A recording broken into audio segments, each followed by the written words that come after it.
하늘로 올라간 에녹, 잊혀진 책의 비밀. 아주 오래전 세상에 큰 물이 덮이기 전의 이야기란다. 그때는 하늘과 땅이 가까웠고 하늘의 말씀이 사람들에게 속삭이던 시절이었지. 일장 하늘로 간 사람, 에녹. 하나님과 동행하던 한 사람이 있었으니 그의 이름은 에녹이었단다. 그는 아담의 7대 손이었고 늘 하늘의 뜻을 묻고 또 전했지.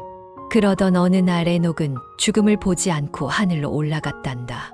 그가 남긴 말씀과 비밀은 그의 아들 무두셀라와 노아 그리고 아브람에게 전해졌단다. 그 책은 오랜 세월 족장들의 보물처럼 전해졌지. 이장 불 속에서 살아남은 책. 세월이 흘러 이집트를 빠져나온 레위인들이 그 책을 간직했지만 바벨론 헬라 제국이 토라를 불태우던 날 사람들은 묵시의 말씀을 갈망했단다. 그때 에녹의 글은 여러 두루마리로 필사되어 은밀히 전해졌지. 경건한 유대인 무리들이 에녹서를 소중히 읽고 또 간직했단다.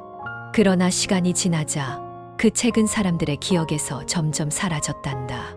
삼장 먼 나라 에티오피아에서 되살아나다. 1700년대 먼 나라 스코틀랜드에서 온 탐험가 제임스 브루스가 에티오피아에서 오래된 책 한 권을 발견했단다. 바로 에녹서였지.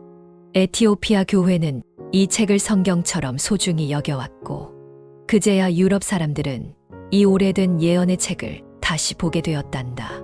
사장 감춰진 책, 금서가 되다. 그런데 왜 에녹서는 정경에서 빠졌을까?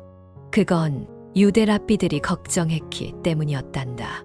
너무 깊고 신비한 말씀이 가득해서 잘못 이해하면 이상한 길로 빠질 수 있다고 여겼단다.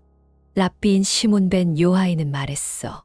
모든 지혜자가 이 책을 조심스럽게 읽는 것은 아니기에 이 책은 사람들을 이상한 신을 따르게 만들 수 있다.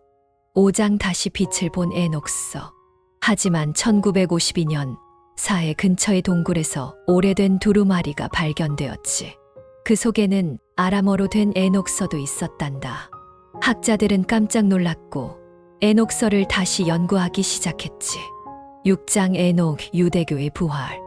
2000년부터 에녹 세미나라는 학술 모임이 시작되었고 많은 학자들이 에녹서를 연구하면서 중요한 유대교 사상의 뿌리 중 하나임을 알게 되었단다. 학자 가브리엘 보카치니는 말했단다. 에녹 유대교는 우리가 잊고 있었던 중요한 전통입니다. 에세네파, 쿰란 공동체, 여러 유대인들도 이 영향을 받았을지 모릅니다. 7장 우리에게 남은 이야기. 에녹서에는 종말의 날, 하늘의 왕이 오신다는 이야기가 담겨 있단다. 그 말씀이 사도 유다서에서도 인용될 정도로 중요한 책이지. 이제 우리는 묻는다. 잊혀진 책, 에녹서. 그 이야기는 정말 하늘의 비밀일까? 잊혀졌지만 잃어버린 건 아니었단다. 언젠가 다시 열릴 그날까지 우리는 이 오래된 이야기 속에서 하늘의 지혜를 찾아갈 수 있을지도 몰라.